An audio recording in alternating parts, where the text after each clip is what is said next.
evening. I will call the regular town council meeting of September 7, 2021 to order at 7:02 p.m. Please stand for the Pledge of Allegiance, led by Councilor Beck. I pledge allegiance to the flag of the United States of America and to the republic for which it stands, one nation, under God, indivisible, with liberty and justice for all. Thank you, Councilor Beck. Thank you for your service. In accordance with Mass General Laws, Chapter 38, Section 20, please note that tonight's meeting is being both audio and videotaped. If anyone else is recording this meeting, please identify yourself for the audience. Thank you. Otto, would you take a roll call? Certainly. Councilor Powers. Councilor Kelly. Here. Councilor O'Brien. Here. Councilor Sullivan. Here. Councilor Clune. Here. Councilor Eager. Here. Councilor DeStefano. Here. Councilor Beck. Here. President Griffin. Here. Thank you, Mr. Frizzell. Approval of the agenda. I would make a motion to move 12A up to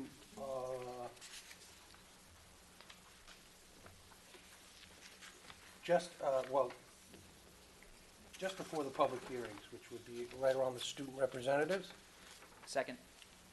Seconded by Councilor Clune.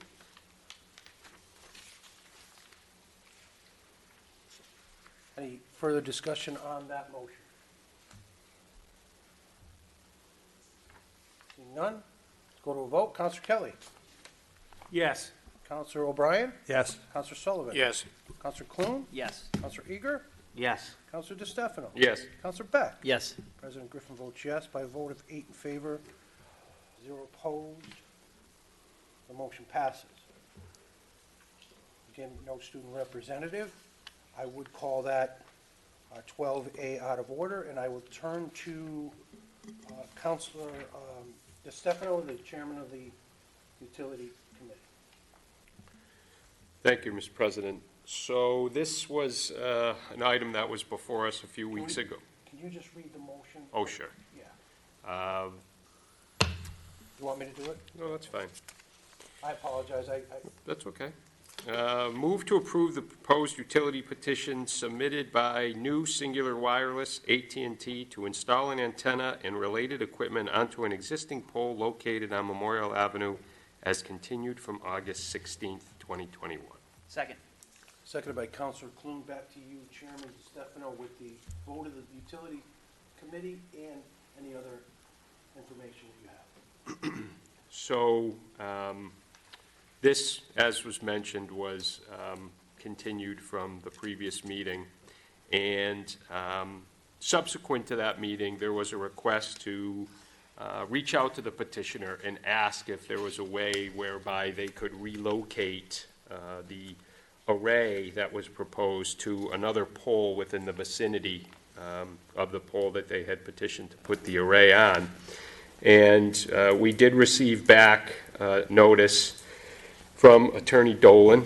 And my understanding is that of the 11 poles that were within the area that they had looked to possibly relocate, none of them, other than the one they had originally petitioned for, could accept or house the small cell antenna array because of impediments and or the placement of transformers. And certainly if there's scientific questions as to why they couldn't relocate, I would defer to those that would be better informed to explain than I. And so we're here again tonight to vote on this. I certainly would reserve opportunity for comment if it becomes necessary. But with that, I would certainly ask if the council needs to hear from the petitioner. We could certainly invite him up again to ask questions specifically. Sure. So I move this out of order, Attorney Dolan. Is there anything else that you would like to present to the council this evening?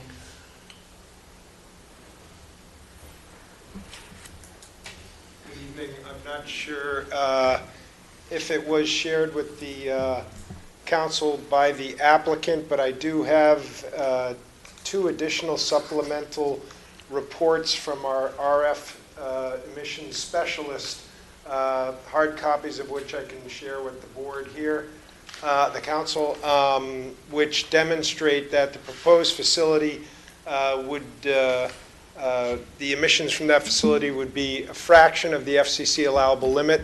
There was also a supplemental study done from the closest adjacent residential structure, which similarly comes to the same conclusion. Per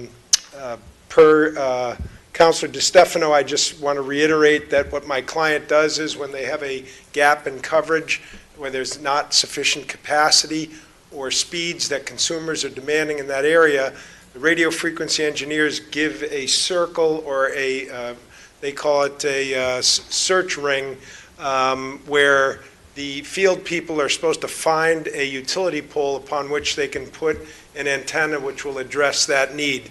They then work in concert with Eversource. Eversource looks at that ring.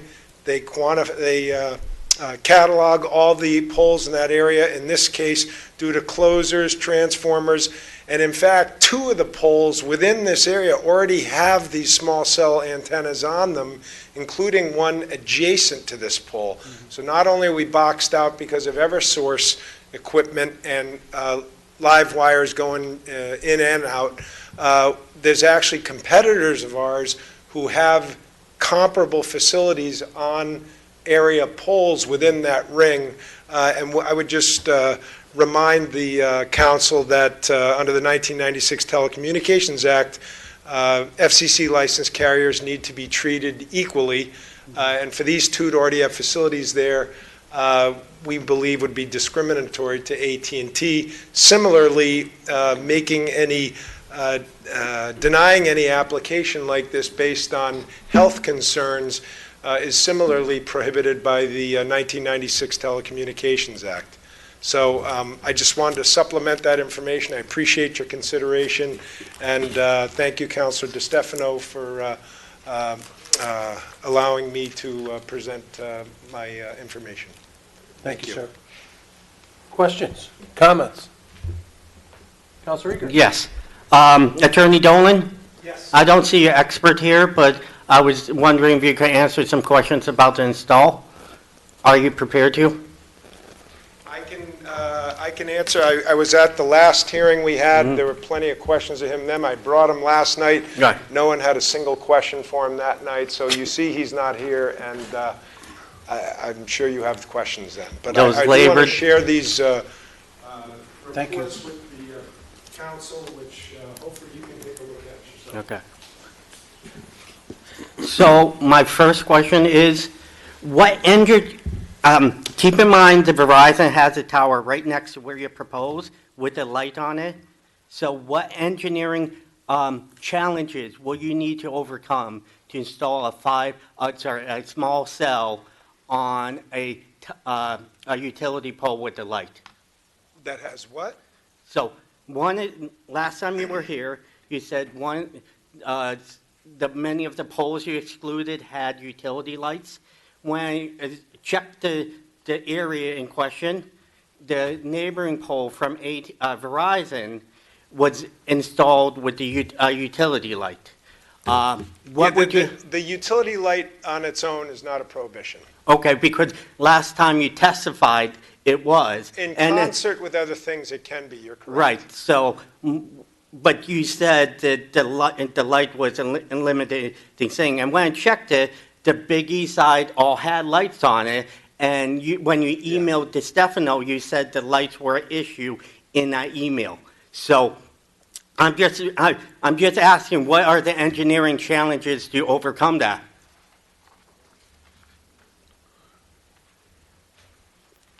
Yes, so the email I sent to, the report that I sent to Councilor DeStefano made no mention of the lights. I'm reading right here, it says that with the exception of the pole we chose, the other 11 are not viable due to primary wires running in multiple directions or existing attachments such as transformers or closers.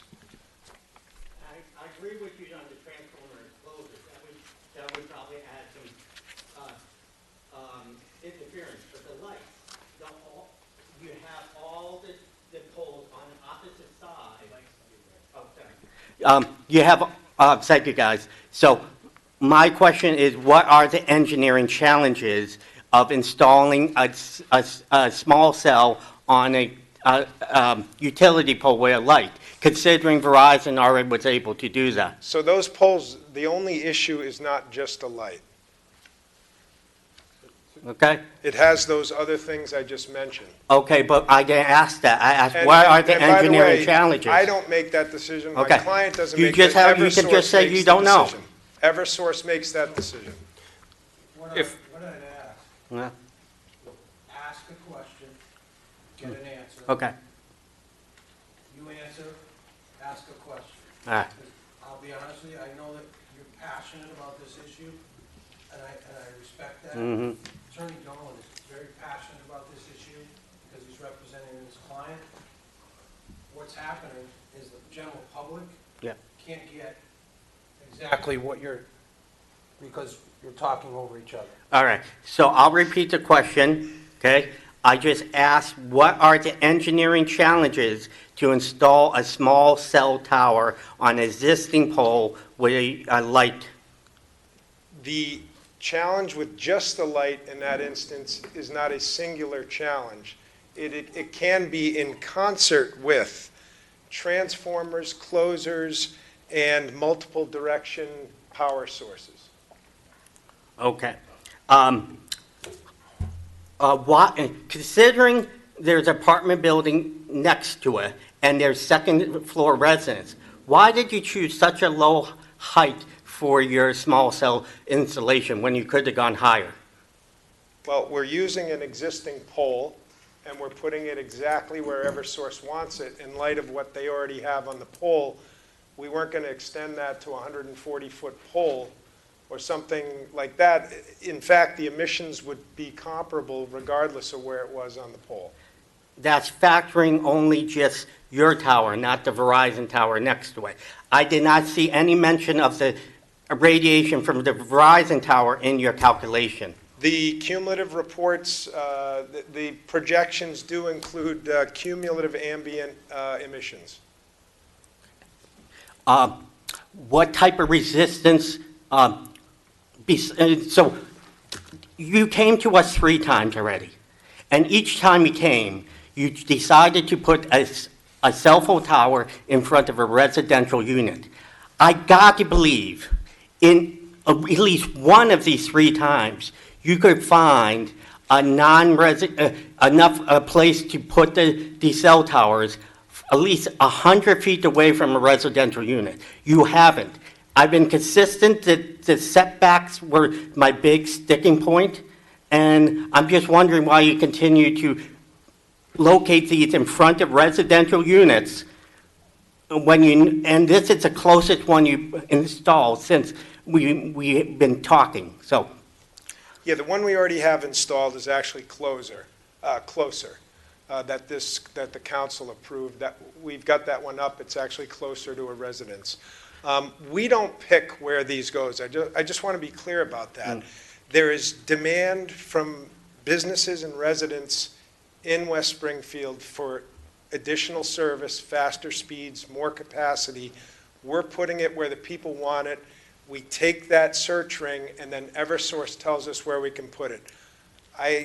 Of course, I'd put it anywhere that would make you or anyone that much happier, but we don't have control over that. Well, They're not our poles. I realize you're a lawyer and not an engineer, so I'm not, but it seems very frustrating, okay, when I see these poles benefiting the fairgrounds, and you decide to put them in front of a, 12 or 24 unit apartment building, and there is zero consideration for the people that live there, okay?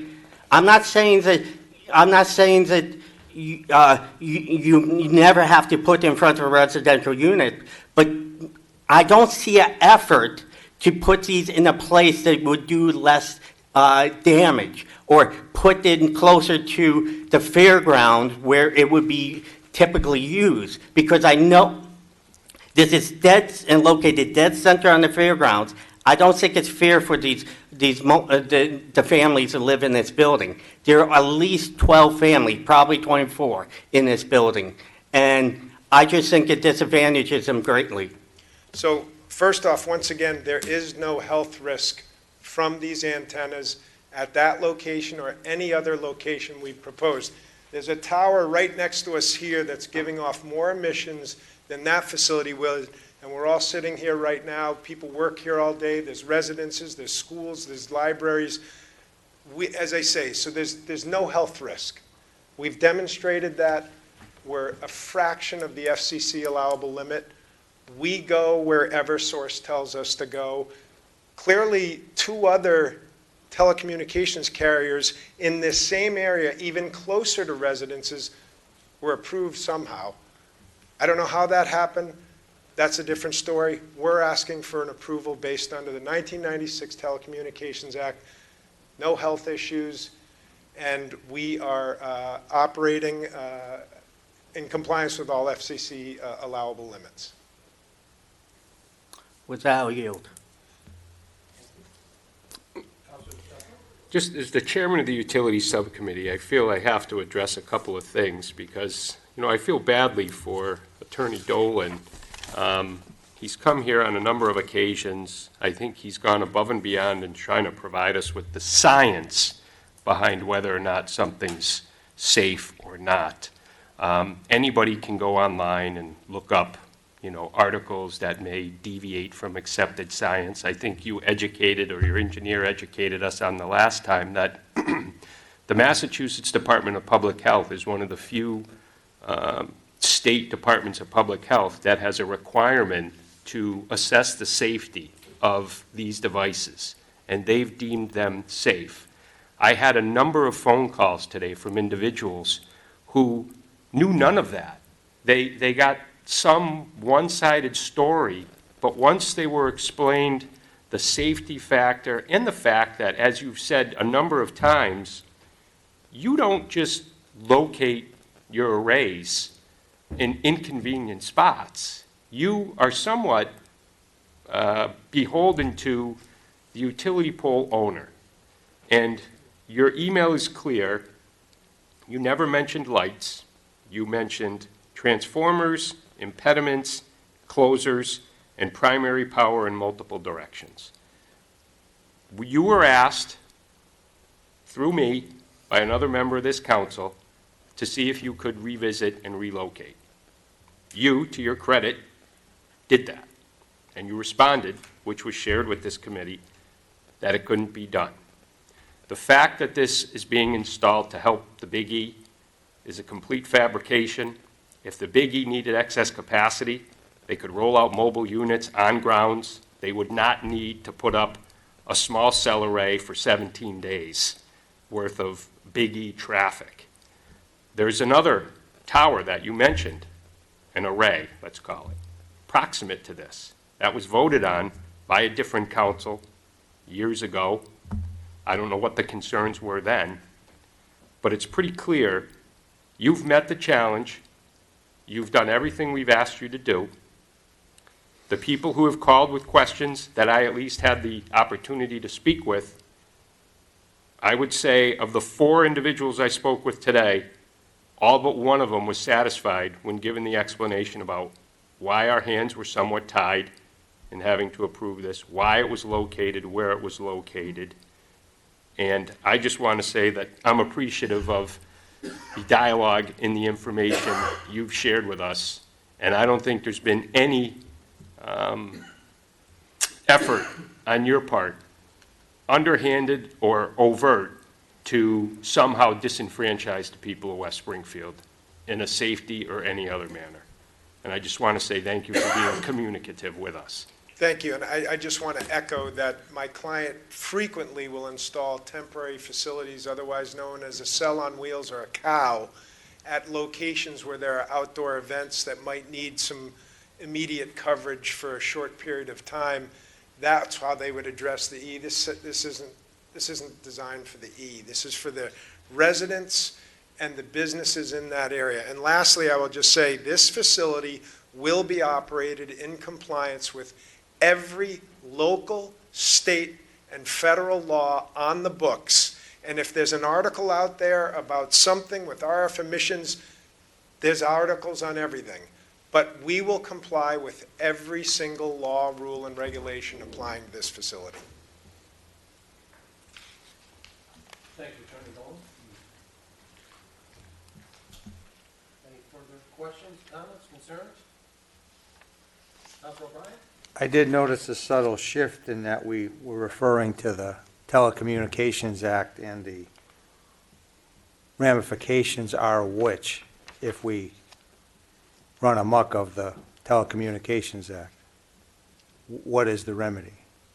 Well, the remedy could be, if my client elects to litigate this, is to file an appeal.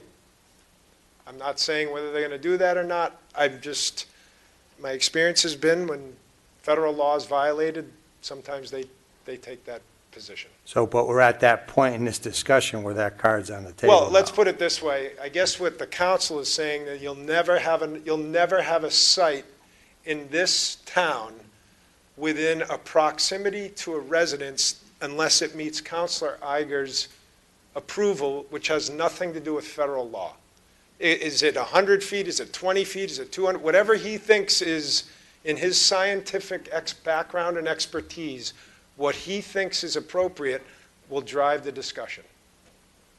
He speaks for the whole council? He has spoken for several members. I remember that from the past, as it relates to health concerns. The council had an opportunity to draft an ordinance, a small cell ordinance, with respect to what might be perceived as a setback, where over a year later, there's no ordinance.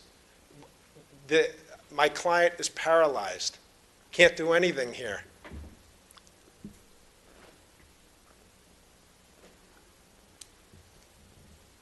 Any further comments? Go to a vote. Councilor Beck?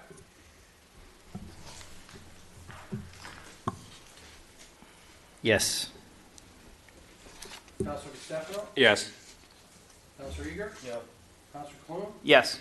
Councilor Sullivan? Yes. Councilor O'Brien? Yes. Councilor Kelly? Yes. Councilor Griffin votes yes by a vote of 7 in favor, 1 opposed. The motion passes.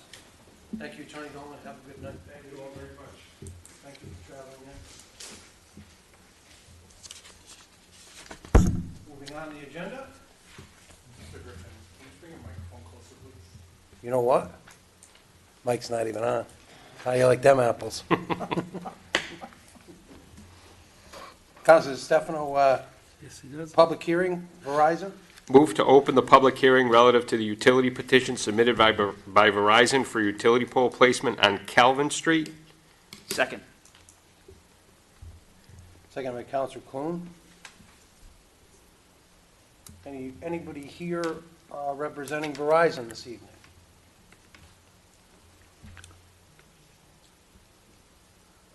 He had come to the subcommittee meeting. Yes. Okay. Yeah, he came to the subcommittee meeting, he explained it, and we voted to approve. Thank you. Anybody here from the public that wish to discuss this petition? Seeing none, move to close the public hearing. Second. Seconded by Councilor Kelly. Any further discussion on the closing of the public hearing? Seeing none, let's go to a vote. Councilor Kelly. Yes. Councilor O'Brien. Yes. Councilor Sullivan. Yes. Councilor Clune. Yes. Councilor Eager. Yes. Councilor DeStefano. Yes. Councilor Beck. Yes. Councilor Griffin votes yes by a vote of 8 in favor, 0 opposed. The motion passes. Councilor Beck. Public hearing on, Move to open the public hearing relative to the appropriation of $165,503 from other expenses, receipts reserved for insurance proceeds to the DPW. Second. seconded by Councilor Clune. Anybody wish to address the council this evening with regards to the DPW? Kate, would you mind, I'm sorry, Attorney O'Brien Scott, would you mind just giving an overview of the of this expenditure? I would be happy to. So this is just a moving money from one account to another. This was the insurance proceeds that we received after a truck was totaled, a DPW truck. It spontaneously combusted. And so we were reimbursed for $165,000 for that truck. It was a very large truck. And so under Mass General Law, the Municipal Modernization Act, the funds over $150,000 have to be appropriated by the council. So the DPW is going to take this money to buy a replacement truck. Thank you, Attorney O'Brien Scott. Any comments from the public? Seeing none, I'd move to close the public hearing. Second. Is that, who just said? I just second. Seconded by Vice President Clune, thank you. Any further comments on closing the public hearing? Seeing none, let's go to a vote. Counselor Beck? Yes. Counselor DeStefano? Yes. Counselor Eager? Yes. Counselor Clune? Yes. Counselor Sullivan? Yes. Counselor O'Brien? Yes. Counselor Kelly? Yes. Counselor Griffin votes yes by a vote of 8 in favor, 0 opposed. Motion passes. Public comment? Anybody wish to speak during public comment? All righty then. Move to approve the regular and public hearing minutes of 8/16/2021. Second. Seconded by Counselor Clune. Any discussion on the minutes? Yeah. So my name was omitted in the Bearhole Amendment vote. And I talked to Otto briefly, so just a minor correction. It was 2 in favor, 6 opposed, but only 5 names were listed. My name was omitted, so. Thank you. What we'll do is, if you would be so kind to take back your second. I will. I will take back my motion, and we will take this up on the next council meeting. We'll have that changed and be able to vote on it collectively as a council. Does that sound fair? Yeah. Thank you. Thank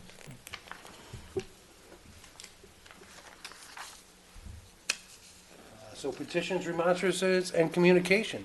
George, you got anything Irish tonight? Yeah, the Irish Committee is having their major fundraiser on the 12th of their golf tournament, and they would like all you folks who are wanting to get your name out in the public to put a sign on a hole or a golf cart or get them a donation for that. That's their major fundraiser, and they'd really appreciate your help. I already filled out my scorecard. We won. Okay. Okay, you don't want.